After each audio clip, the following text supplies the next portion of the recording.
En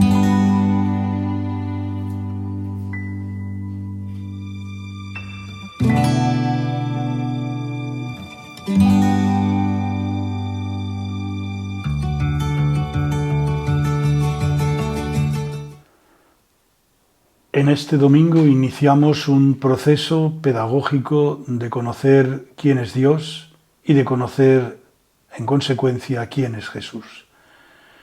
Y lo que eso tiene que significar para nosotros. Tanto la primera lectura como el Evangelio van en esa línea, y el texto de San Pablo nos dirá cuáles son las consecuencias de ese conocimiento, de ese itinerario pedagógico de, como os decía, conocer a Dios. 12º domingo del tiempo ordinario. Ciclo B, 23 de junio de 2024. Lectura del libro de Job. El Señor habló a Job desde la tormenta.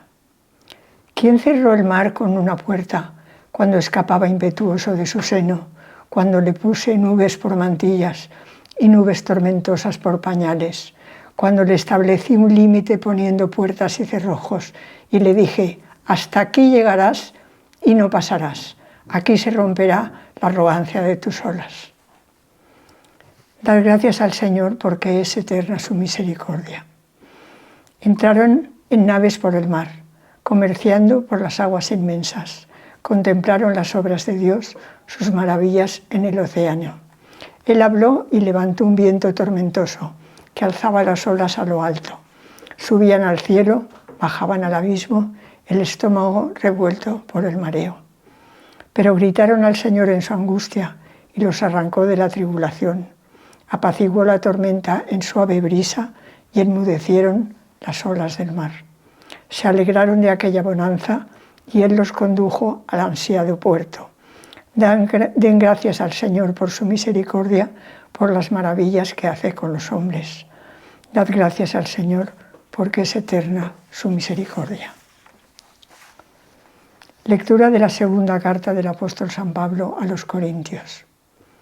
Hermanos, nos apremia el amor de Cristo, al considerar que si uno murió por todos, todos murieron. Y Cristo murió por todos, para que los que viven ya no vivan para sí, sino para el que murió y resucitó por ellos. De modo que nosotros desde ahora no conocemos a nadie según la carne. Si alguna vez conocimos a Cristo según la carne, ahora ya no lo conocemos así. Por tanto, si alguno está en Cristo, es una criatura nueva. Lo viejo ha pasado, ha comenzado lo nuevo.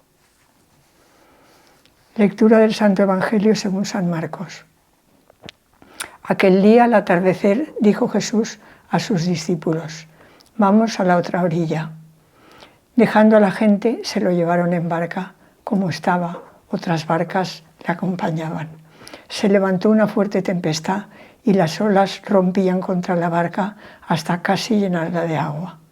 Él estaba en la popa, dormido sobre su cabezal.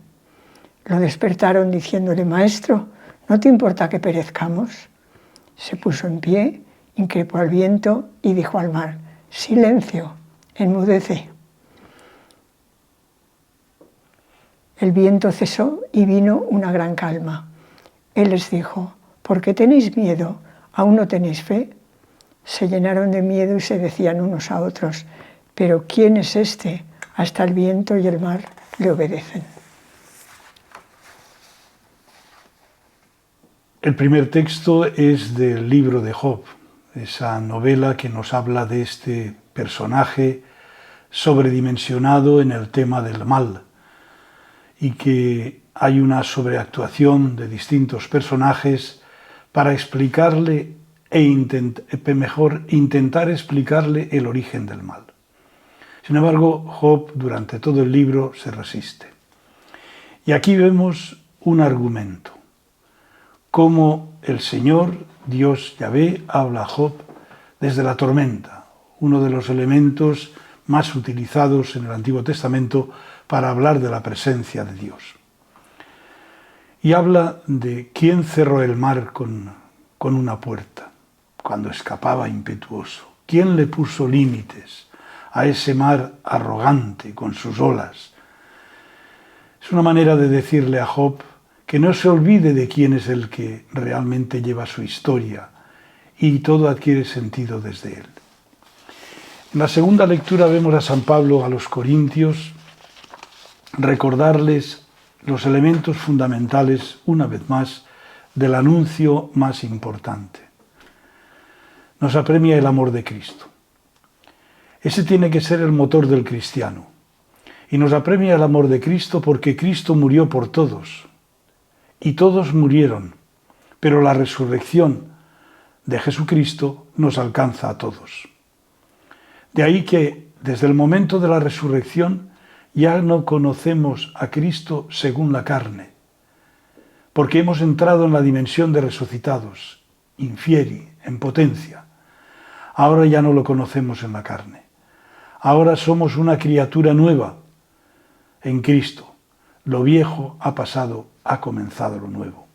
Tenemos que creernos que estamos en esa dimensión incipiente, original y originante que nos llevará a la resurrección definitiva, porque somos y estamos en Cristo. Por eso nos apremia el amor de Cristo. Y el Evangelio maravilloso, esa tormenta en el lago Tiberíades. ¿Cuántas veces con los grupos de peregrinos hemos subido en la barca y recorrido el lago? Y recorriendo el lago hemos recordado este texto y otros textos que tuvieron lugar en ese mar de Tiberíades, en ese lago de Tiberíades. ¿Cuántas veces hemos hablado que es uno de los lugares más auténticos? Han pasado más de 2000 años y ahí está el lago. Probablemente todas las casas que están alrededor del lago en aquella época serían casas construidas como las que hemos visto también en Cafarnaún. Pero ¿qué nos dice el texto? Nos dice el texto ese itinerario de descubrir quién es Jesús. No nos fiamos de él, como los que le acompañaban en la barca. No te importa que perezcamos. Y tenemos miedo, porque no nos terminamos de creer que Él es Dios, que Él es el que conduce nuestra vida y nuestra historia, como el primer texto de Job. Y sin embargo, Jesús, ante el miedo y el temor por esa tempestad que se había desatado en ese lago, se pone en pie, increpa al viento y dice al mar: silencio, enmudece. Y vino la calma y el viento cesó. ¿Y por qué tenemos miedo? Porque, como dice el texto, no tenemos fe. Y se llenaron de miedo. El miedo paraliza la fe. El miedo paraliza el seguir el itinerario pedagógico de conocer a Jesús. Por eso al final el Evangelio termina: ¿quién es este? El interrogante. Ese interrogante que tiene que estar vivo también para nosotros. ¿Quién es Jesús? Que hasta el viento y el mar le obedecen. Como Job, que el océano y el mar le obedecen y Dios le pone límites. Pidamos al Señor la fe para creer en Jesús, que realmente conduce a pesar de las tormentas, a pesar de que la barca está zarandeada, conduce nuestra vida personal y conduce la vida de la Iglesia. Job y sus amigos discuten acerca de lo que permite Dios. En este texto Dios responde a Job desde la tempestad. ¿Dónde estabas tú cuando yo fundaba la tierra? ¿Quién fijó sus medidas? ¿Quién encerró el mar con doble puerta? ¿Has penetrado hasta las fuentes del mar? Llegarás aquí, no más allá. Aquí se romperá el orgullo de tus olas. En la segunda carta a los Corintios, Pablo nos habla del amor de Cristo que ha sido derramado sobre nosotros, llegando hasta la muerte en la cruz. Se usa la fórmula tradicional del uno por todos. Lo que más sorprendente es la afirmación de que, como uno murió, todos murieron, cuando lo que podíamos esperar es: por eso todos viven. Lo que se ha de entender es que la muerte de Jesús por nosotros nos hace morir al pecado, a la enemistad y a la sinrazón de la vida. Lo negativo que puede tener la muerte para nosotros ya ha sido asumido por Cristo. Y nosotros no debemos tenerle miedo a la muerte, porque para nosotros queda la victoria de la resurrección. El Evangelio de la tempestad calmada viene relatado por los 3 sinópticos. Marcos añade que con ellos iban varias barcas. Donde todos inciden es en el miedo por la tormenta y que todos acuden a Jesús reprochándole su abandono. ¿No te importa que perezcamos? Nuestra vida está en las manos de Dios, aunque algunos quieran pedirle explicaciones de por qué ha ocurrido de tal forma. ¿Es que acaso alguien se ha dado la vida a sí mismo? Deberemos aceptar el poder de Dios frente a todo lo que existe, no para abrumarnos, sino para saber que por encima de toda desgracia, todo acontecimiento, nuestro Dios nos espera con las manos abiertas.